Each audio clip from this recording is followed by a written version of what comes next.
Mike, it's good to see you, man. Yeah, man. Likewise. It's really good to see you. Happy spring. Happy spring. Spring is sprung. Spring is sprung. No doubt about it. I love the time change. I love springing forward. When it stays lighter, that's like my whole life changes, I feel like. Because I'm ready for bed at like 6 in the wintertime. Like, why leave the house? We better change your clothes. Put your pajamas on. It's 5:30. It's dark out. People don't like change. So this is a love-hate time of the year. Some people love it. Some people despise it. And you got to deal with it either way, right? And so it goes. I'm indifferent. I think we shouldn't be so wishy-washy. The time change doesn't serve the same purpose that it used to. Yeah, I know nothing really about the time change other than it stays lighter longer, which I really like. And the mornings are dark now, right? Yep. But For a little bit. For a little while. But yeah, keep it at this. Just keep this time now. Don't move it again. But now the fallback, I kind of like the extra hour. But anyways, this is the laundry room. We're back at it again. Back at it, talking about all the things that are taboo to some, funny to others, hopefully useful to those who check us out. Certainly has been useful for us. If nothing else, it's a good therapy session. Yeah, right. And we are, year 17, going into year 17 as an agency. So the lessons learned and the life experienced is worth pondering on and worth sharing. So it's funny, too, when you talk about work anniversaries, because it's actually our 18th year of business turning 17. Because that first year that you're open, you don't get to be one until you go a full year, but you did business in that year. Right? Tomato. So I'm counting the first year as 1. Yeah. Second year as 2. Not. Yeah, I mean, I think the short answer is we made it past 5. Totally. And then right? 10. Most businesses don't make it past 7 years. So we're here. Learned a lot during that time.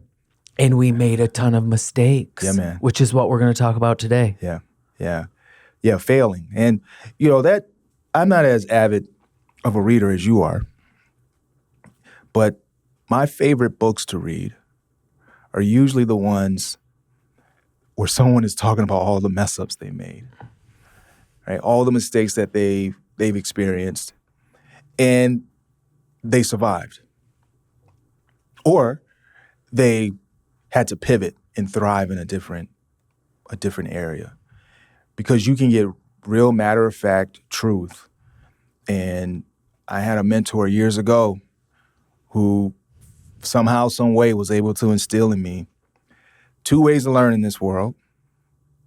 Either you fall on your face or you watch somebody else fall on their face and you tell yourself, don't do that, right? And so anytime we can learn from what others are doing and then more importantly, learn from mistakes that we made, so that we don't make the same ones, it's progress. And the agency space, man, the consultation space I don't think you can be in it without experiencing high levels of failure, high levels of mistake, with the hopes of high levels of promise and high levels of opportunity. You know what's so funny about that, too, when you think about the mistakes? Like, I would say that the first 10 years of us doing this stuff was just mistake after mistake after mistake, but there was no book. I mean, certainly when we kind of rode these waves of maybe we were a little late to the search game, we were right on top of the mobile game, right on top of the social game, right on top of the CRM. I would say web is in that too, that we really were riding on top of it. So it was almost expected that we would make a fair amount of mistakes. Right. trying to deliver these things just because they were so cutting edge. So it's funny how like now that I look at that time and AI is the next wave, so to speak, that again, we find ourselves trying to ride at the front of it. That your tolerance for it is so high when you do it all the time. So like when we were kind of banging our way through figuring this stuff out, it wasn't crippling, or it wasn't even really looked at as a bad thing in most cases. I think the only time that we beat ourselves up was when it affected our clients in a negative way. But I mean, shoot, how many accounts over the years did we take and like whatever it took, right? Like you just do whatever it takes to make it work, and maybe not the best business plan, but we had to, we didn't want to charge people for mistakes, right? Like we weren't going to go down a path for a week and then go back to the client and say, oh, we made this mistake. And I think what's tough is now there is this unsettling culture of shying away from mistakes. And, name your favorite sports movie or your favorite quotable from any coach. They'll all, say the same thing eventually, that you got to make mistakes to get better. You got to put in the practice so that when it's time for the game, you can know what to do, and it's muscle memory. You only do that by messing up. And I think there is this culture that exists in some pockets of our industry where it's shied from, that people run from mistakes. And we talk about this often, right? How do we promote a culture of clients we're working with, the team that we have, where we embrace mistakes, embrace failure for the purpose of being better, getting it right. And that is, for a lot of people, counterintuitive. They would rather wait for the answer to be provided rather than making the mistakes to get to the answer. And I do question and have a little concern about that with how technology has really infiltrated every aspect of business, certainly in life. The music game was the same way, man. There was a lot of fear and unsettling feelings when technology started to seep in, because it demanded that whatever you were doing, you had to do it differently. In our space, certainly starting out as a digital agency, that's how we were. It was cut that way, right? We didn't know any better. Every day was an experiment. Every day was, how many mistakes can we make today to find the one thing that works? And we got to get back to that. We got to somehow. It is super hard too to be like, thinking about even the folks that are coming into their career and trying to find their footing in the marketplace. Like from the time you're born until maybe you get a job, the whole thing revolves around minimizing your mistakes, right? I mean, good grades are taking tests and not getting any, you're not making a mistake on the test. Like that is the whole setup of, hey, show up, get a good grade on it, study, and then you'll get a good grade, and then you'll be able to go to college to then go keep doing that. And then you throw them into a job and you're like, all right, let's make some mistakes, guys. And it's like, what? I've been conditioned for a long time to that mistakes were bad. And I do think it's challenging for a lot of people to come into a workplace and ask them, when asked to be innovative and asked to push the envelope and asked to stretch yourself, like that is going to cause discomfort, obviously, but that's where it's really hard to exercise that muscle, I think, certainly for younger people, but not just younger people. I mean, I fit into this. I lived that elementary school, grade school, high school, college. Okay, go get a job. All right, show up on time. All right, go under the radar. I mean, go under the radar. Don't make a mistake. Don't make anybody mad. It's a hard thing to get over. I would attribute it maybe less to age and more about mindset. Right? There's the idea of being set in your ways and not having this elastic posture of always learning. And the only way you can learn is by trying, right? You try something and you mess up. And with us both having kids, I know that's a continuous message that we're trying to give them is you don't know how good you are or could be unless you try. And you're not going to be that great when you first try. And in marketing, certainly in an agency space, that is the game. Right? It is absolutely about how do we find how the services we provide, the expertise we have, aligns with this growing behavior of the people we're trying to get in front of. That makes it really cool for some, makes it daunting for others. That's a great point. And I think about this like for us in our industry, marketing, growth marketing, lead generation, trying to provide ROI to clients. Like, what are we really doing? Or what are we here saying? We're here saying that it's not that we're going to not make mistakes.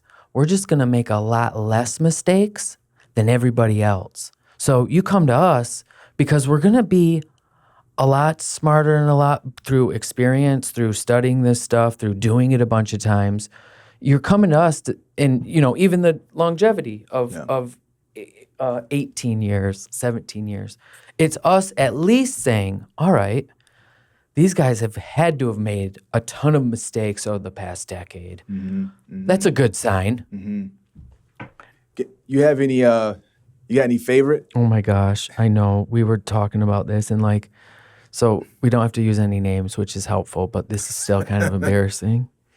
The couple that I'm thinking about. But one is, this was a while ago. So, and I don't know if there's this thing where after so many years looking back on yourself, you give yourself like a pass because it was oh, that was 10 years ago, or oh, that was 5 years ago, and what a silly person I was back then. But anyways, probably about 10 years ago, would you say? Mm-hmm. We put in a bid to do kind of for Detroit at least, this was a huge opportunity for us. It was a website proposal. And company calls us in, and we had a great meeting. And so I thought, okay, so we had a great meeting, shared with them our process of how we build websites. And I think we gave them a couple ideas. If I remember correctly, we gave them some kind of spec work, which was new to us, that aspect of things. And we didn't get it. And she called. Her name was Carrie. She was so nice and so great. And she called and she's like, hey, yeah, just to let you know, I'm sorry. She sent an email letting us know, the Dear John letter. Hey, you guys didn't get it. And me being the whatever you want to call it, I immediately get on the phone and I want answers, right? I want to know, what I thought this was great. And I remember, I don't remember much about it, but what I do remember is me kind of sounding like a brokenhearted, 7th grade boyfriend of what do you mean? What? I remember asking, we didn't get this? You guys don't want us to do this? She's like, no. And I'm like, I don't understand. And being so naive in it, and it's so sad and kind of funny because even still till this day, if we see each other out, it's kind of like there's this, not from me, but certainly from her, because I was kind of so weird with it that she was like, oh man, that guy, I remember that guy. I was that guy to her. I was that one guy that was like, oh geez. But not understanding though. I didn't know. Did I think that they were looking at other companies to do the website? Perhaps I did. Maybe. But to think that, there wasn't going to be a dialogue about it and they were going to make a decision and that, hey, I might not be the one. My time's messed up. This was longer than 10 years ago. I was sitting here thinking, I'm like, man, 15 years. Yeah. This had to be 2010 or something, maybe 2011. Man, yeah, I need to give her a call if that was. Oh my gosh. Patch it up for me. So yeah, not knowing what it all meant and what they were looking at and looking that would probably be one of my most cringy type things. And on the other end, I think a lot of mistakes that I've made have been putting eggs in a basket isn't probably the best analogy, but trying to get a client to go places that they just weren't going to go, and I never really accepted that. And I, to some degree, I'd say I'm still working on that today. That everybody that we talk to, and this is part of why you stay alive, right? So I don't think it's all bad. I think this part of the reason that we can stay in biz, but it can hurt you because you come off not a good listener. Everybody that we meet, like you and I, certainly believe that we could take them to 10x, at least 5x of what they're currently doing. And otherwise we wouldn't take it, right? If somebody came in and they had a weird product or they were kind of rude or there was no connection there, we'd be like, dude, let's not get into this. We could bring him all the leads in the world, but if he can't close them or if he can't do the work, if we doubt that, we would kind of stay away from those things. Right. But to find the spot of like, yeah, you could 5x somebody or 10x somebody, but if they don't want that and that's not what they're looking for, yeah, they want to grow, but not 5x growth, not 2x growth, not you to tell them why they should. Like they're on their path. They have needs. They have expectations of the outcome, and to try to match our effort with what they're looking to do rather than like trying to pry them into things that maybe not comfortable with, maybe not ready for, right? We like to come in and look at the marketing lens of their biz and think, oh my gosh, let's put them in lights. Well, not every business can handle, 1.5x their customer base in 48 days or 48 hours. And kind of back burning those operational things, those sales things, those infrastructure things that businesses deal with, and here we come, the smart marketers coming in and showing you how it's done. I think those were a lot of mistakes that we made early, and especially with us riding all these waves. Like first it was, we got to tell everybody about Google. Then it was, we got to tell everybody about the mobile phone. Then we got to tell everybody about social and CRM. Like now we got to tell everybody about AI, that kind of pioneering or being on the cutting edge of sometimes makes your megaphone too loud and you can't listen. You're not doing a good job of listening to what clients are really looking for. Mm-hmm. I think that's something we have certainly in the past and still do, maybe on a much more infrequent basis, but the evolution of our team,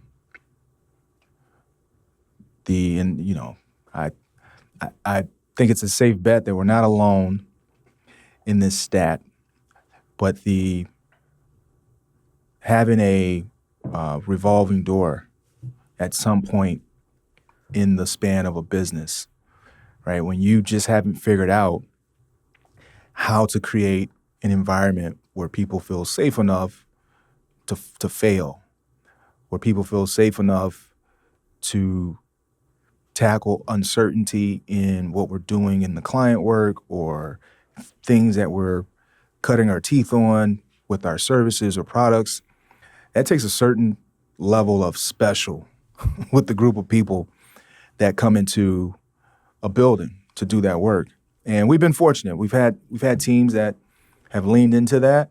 We've also had our share of mistakes of having the wrong people on the team or mishandling the right people on the team, to try to get to a place to where that balance of making mistakes is a natural occurrence and then recognizing it, reiterating, putting it in front of client, rinse and repeat, right? And doing that over and over.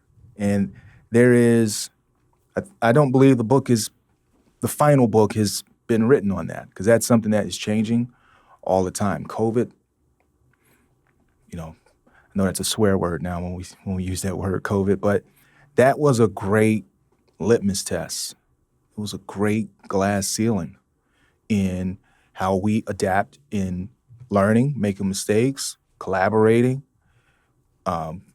providing value, right? I mean, there's a lot of new things that exist today that would not have existed before COVID. marketing is no exception. I think the way teams are created is no exception. So to me, one of our biggest mistakes and biggest lessons I've learned is not everybody is for you.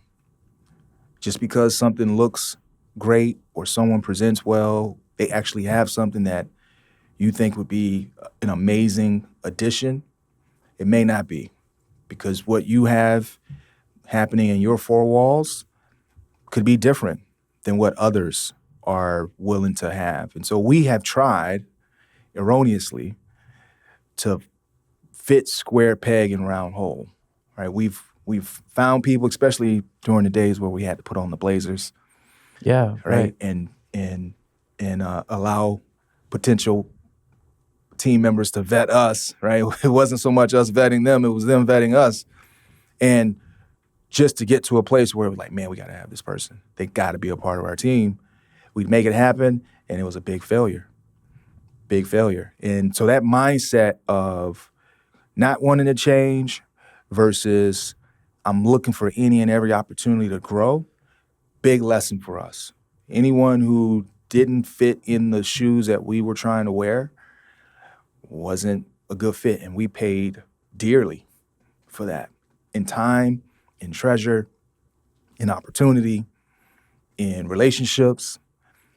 Fast forwarding now, I think a big lesson for us is be comfortable in your own skin. Be comfortable with who you are intended for.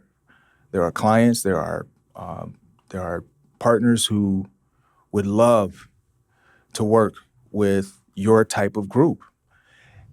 Be okay with the girl who says, like Carrie said, hey man, This ain't it. This ain't it. You're Yep. not for me. Uh-huh. Right? Sorry. I went with the guy down the street, and be okay with that. And that is, I believe, responsible for a lot of the Euro stress that we have now, of a sense of accomplishment, a sense of fulfillment, even in the face of still making new mistakes. That is lost. I think we got to get back to that. People having this growth mindset, leaning into it. And man, I tell you, those lumps still exist during that era of trying to add people to the team that we should have taken a harder look at. Another good mistake that we've made plenty of times was I don't think people are going to like this very much, but doing free work never works out. What? Every single time, isn't it funny how many times we've done this? But going above and beyond and not letting client know that we did it, I would think we're batting 1,000% on that. It always comes out that there's zero value driven from it because it didn't cost anything. They don't know about it, so how are they supposed to value it? And then that third piece is like somehow it ends up in a bad, like, not bad blood, I wouldn't say that, but a lot of ripples happen. Like somehow, some way, every time we go out and try to do this like real quick freebie, let's just hook them up, it always unravels into a bad thing. Now, where I think I like what we do, what do we do now? We do the $0 work order, right? Well, we show you essentially what it is and then show you that we're not charging you for it. I think that's maybe a safeguard, but it is kind of surprising how many times we've done like freebies. And the freebies really, I'm trying to think of a good freebie. I can't think of a solid freebie. No such thing, man. That we've done that like kind of came out. Remember our 21 to buy, not supply? Oh, yeah. I think we even got paid for that. I mean, probably not much of anything, but I think technically. Still in use today, by the way. We got paid for it. Yeah. For those that don't know, Mike and I are famous. If you ever go to the liquor store and see a sticker on the door that says 21 to buy, not supply, Michael right there. Michael designed it. Claim to I was fame, the man. account man. Mike was the creative. Yeah. And we got that into every liquor store in Michigan. I think that about says it all there, Vic. No, I'm kidding. every single liquor store. Well, I don't know about that. I've been to every single liquor store. I didn't see it. I tell you, what I'm most proud of talking about now, and I've learned that when you can talk about your shortcomings and your mistakes, it's when you really overcome them. The role that leadership plays in these mistakes is so critical. So critical.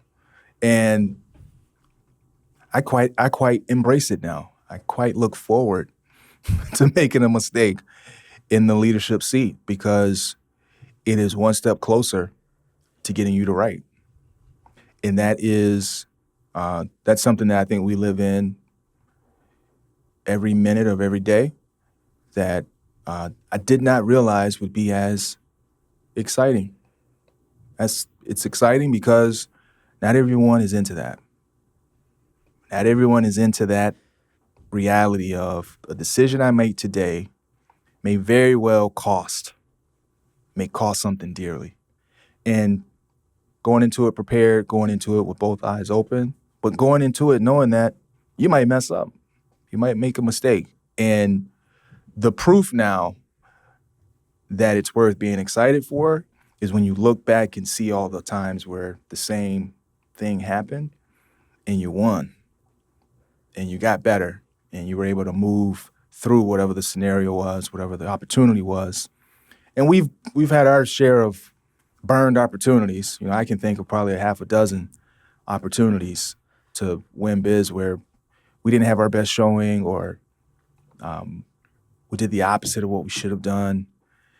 And you feel bad about it, but you're better for it. Yeah, right on. Right? You're better. Thanksgiving, man, I remember losing Thanksgiving, working on a client project. Heck yeah. And I knew we were going to lose the account. And you were still doing it. Still doing it. Yeah, yes. Knew we were going to lose it, but we were all in on it. And the call with the client, I knew it was coming. And she said, "Hey, I don't think this is working out." And I said, "I agree. You're right. We fumbled big time on this. Here's what we're going to do about it. Here's how we make it right." And I tell you, I think there was a level of respect that she had for us by even posturing ourselves to acknowledge the mistake. Man. Being there to own it. Yeah. If you don't do that, it's pretty much over. Own the mistake and say, "Yep, you're right. This is not how it was meant to be." But we understand. We understand what this means and what the next steps are. The last one I was thinking about was this, where I think when you think about the agency-client relationship, or put it, business looking for agencies, a good thing to think about when you're going through this. And I think a lot of agencies do this. We did this. But it's if someone calls us and we have an opportunity with somebody, it's real easy to get excited about it. It's really easy to like, oh man, so-and-so just called. They're looking for this and this and this, and they called us and they want us to, and rushing into that, let us show you how we're the provider. Let us show you how we can move the needle. Let us show you how great we are. And before you understand exactly what they're looking for, we did that a lot. I don't think we do it a lot anymore. But on two levels, I think for clients looking to fulfill these things, it's a great tell when you're looking at multiple agencies. The guys that come in, or the groups that come in, that have the posture of, this is what we do, this is what we do, this is how great we are, look at all the sweet stuff we've done before for somebody else. When probed, and the response is, like, kind of, we'll get to that, or yeah, no problem, that ain't an issue, is kind of a tell of, yeah, we're ready to give you a quote. If the agency comes back and is ready to kind of show you the pathway after 30 minutes, or after you telling them what you're looking for, that is a sign that they may not have a good idea about it, right? Or at the very least, they're going to put you into a product or a system or a platform that has been step and repeat. Sometimes this could work. Sometimes. A lot of the times, though, when you're talking about big marketing engagements, that's very difficult to hit. Like the gambling scenario. That's not a good bet. So I do think that it's a good tell when you're looking and when you're vetting agencies that it's typically the guys that ask the best questions that have you guys just had one a couple weeks ago where it was just a real good dialogue with the client that began with really good questions that you guys were asking, that these questions were so good that it started to build trust for the prospect. Yeah. You were asking the right questions of like, okay, cool, he knows his stuff. He asked me that. He gets it. Oh man, he knows about that issue. He must have dealt with that before. It's not us telling them, we've dealt with a company like yours before, but through asking good questions and getting responses from them, you're able to position. And I think we've done a really good job of that in the last couple of years that we didn't necessarily do when you talk about the big opportunities that we've had and felt like it just slipped through our fingers. Mm-hmm. I think that was probably a big part of it, is us not doing the work up front to really understand what they were trying to achieve, what they were trying to get out of it, the stakeholders involved, all of the players, and calling bluff. I think that's a piece too. Like, I think it's a good sign when an agency calls your bluff as a client.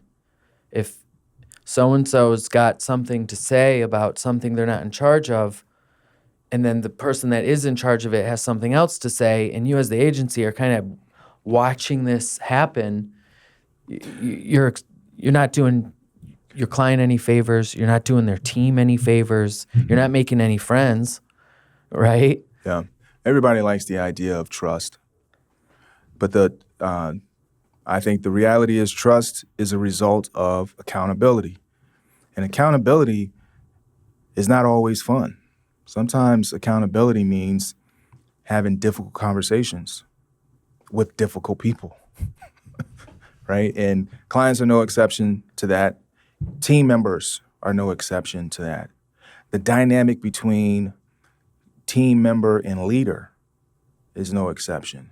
You know, I never want to be a part of a group where if I'm the team member, I can't go to my leader and tell them why they're wrong, right? I never want to be a part of a group where I'm the leader and team members don't feel like they can come and tell me why something is wrong.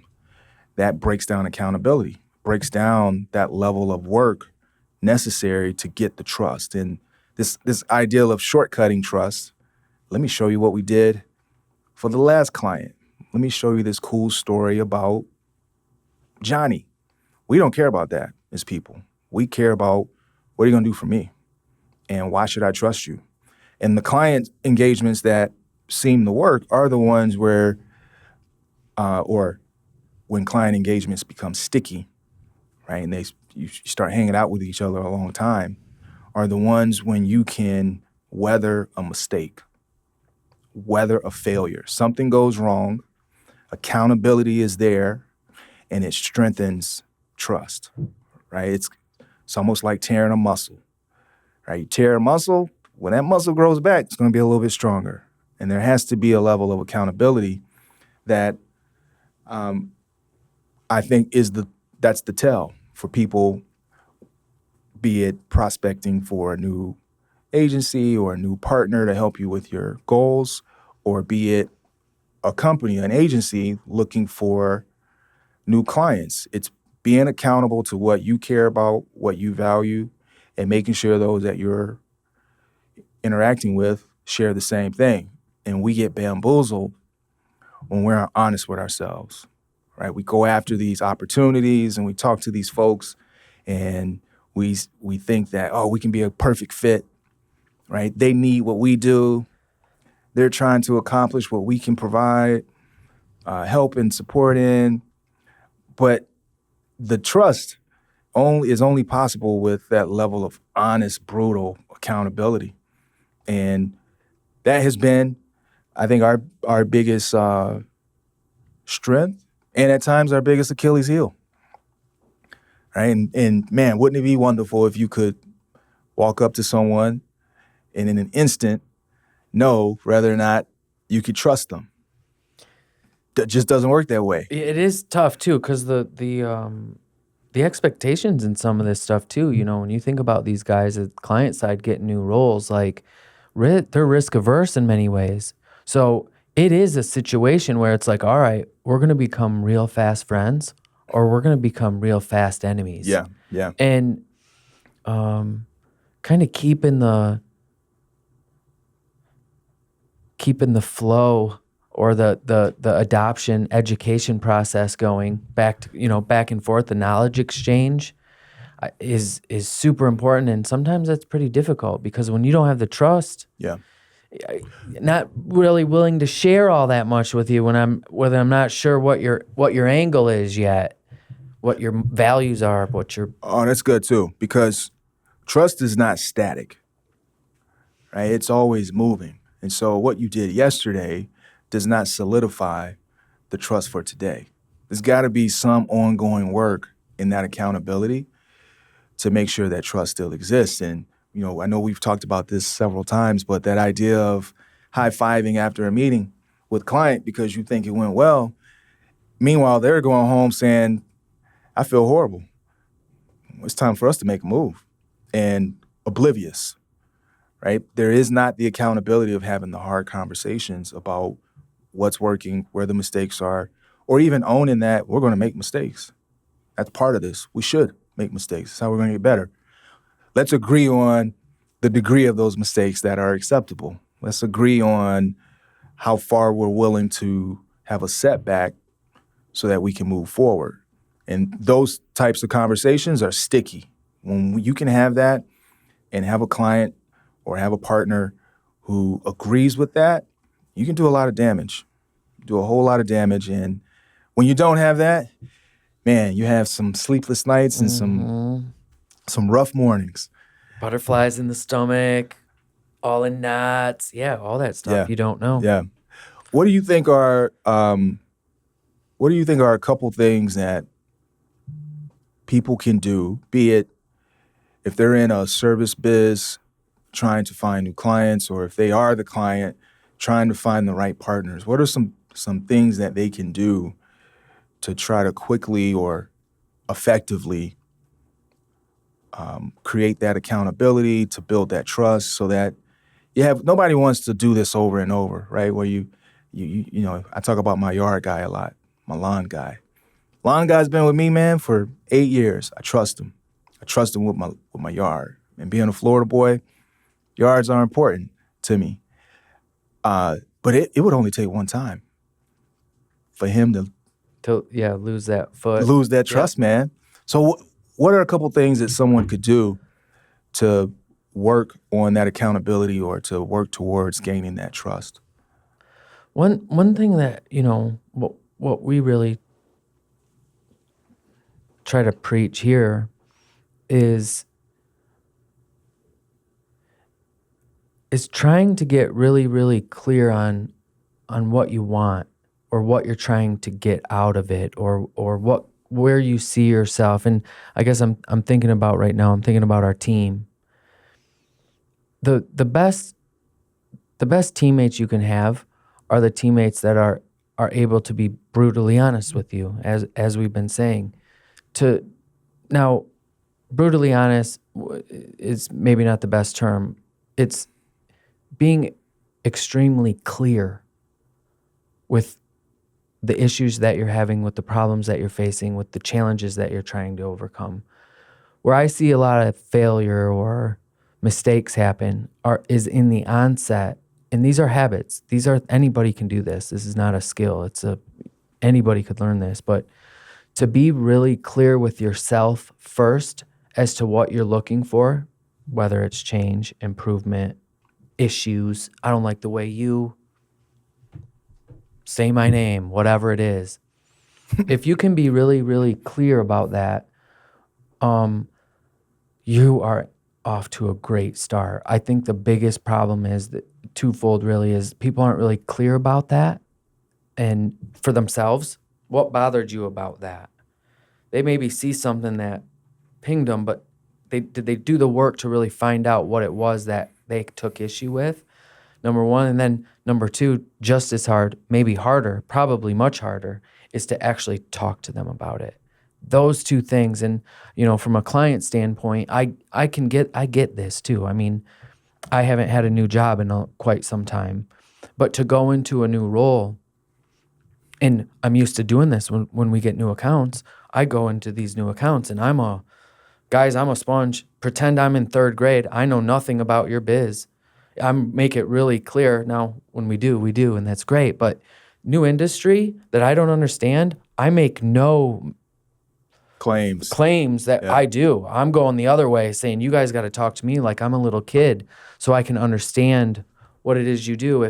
If you take that posture and being in-house somewhere, being the CMO or a marketing manager or a director, and you're trying to get promoted, again, you go back, these positions, you think in those positions that it's, go to them, they've got all the answers.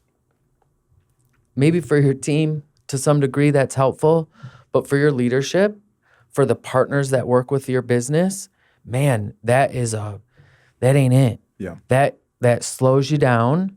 And if you're scared about like coming clean about those things, and I think about clients that come to us and like give us a scope.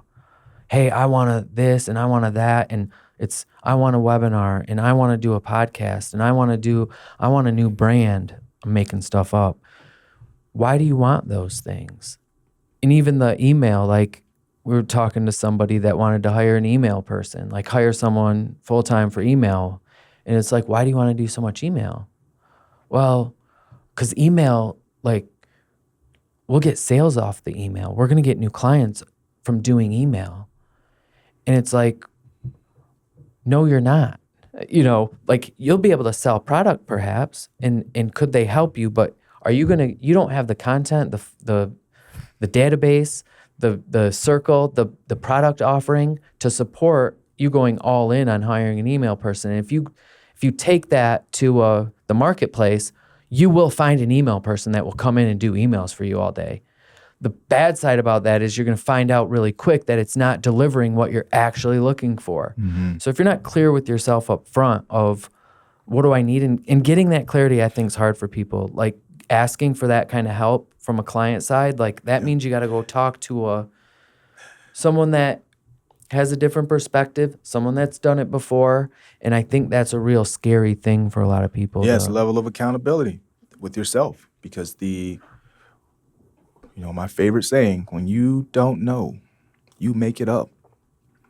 And so to go and ask for help does require a level of accountability on yourself to make sure that you understand what you're asking for, or the safety to say, I really don't know what I'm asking for.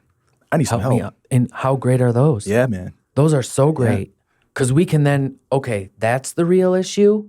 You were trying to solve for a fake issue with this solution that has nothing to do with what's really going on, but you thought it did. Now we can really help. Right. And it's funny, talking about this, I think it's more common the bigger the organization. Oh, yeah.